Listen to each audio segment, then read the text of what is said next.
Here is how you can go from this to this. This video is going to cover everything that you need to know to get better at Guest. This is the Guide to Guest.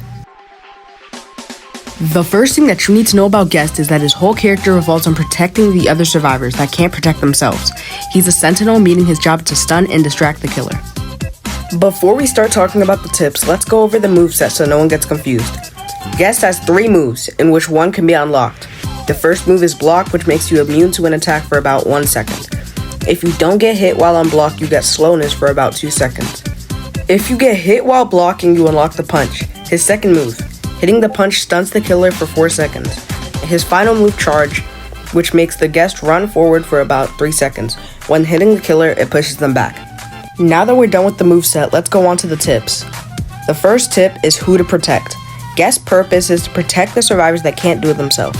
This means, for example, if Shedletsky can't protect himself, that means that you can help them. Though you should prioritize saving supports, then survivalists, then sentinels. Guests are also slightly reliant on supports to heal them when fighting the killer, so if you get low, try and find one. Number 2, timing your block. This is one of the main things you need to survive as playing as a Guest.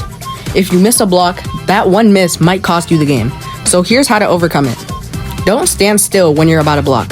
If you're running away or walking away from the killer while about to block, they're more likely to try and hit you instead of you standing there waiting for the killer to get close.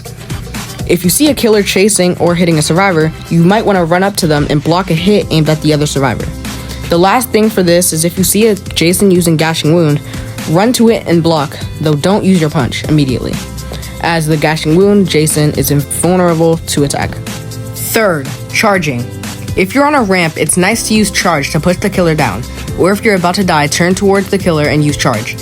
I recommend using Charge more in a short range than long range, as you're more likely to miss from a longer range.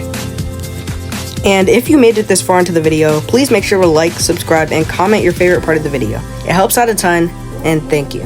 Now the fourth and final tip is countering. Once blocking, immediately use Punch. If you hit your punch in the first 5 seconds of a counter or block, it gives him a longer range and a stun. When I say use Punch in the first few seconds, this doesn't qualify towards a Gashing Wound block or right after the killer's already been stunned a few seconds earlier. Because a killer is stunned, it takes about 5 to 10 seconds before you're able to stun again after the killer's been stunned.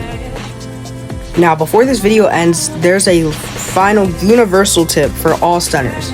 After stunning the killer, don't stay close to the killer if you're low. Sometimes you should back off of the killer and heal before going back into the fight, whether from Elliot, Sheds, Chicken, or a medkit. And that is all the tips I have. Hopefully this can help you get better at Guest. If you enjoyed this video, make sure to like and subscribe for more content like this. And that's all. Thanks for watching.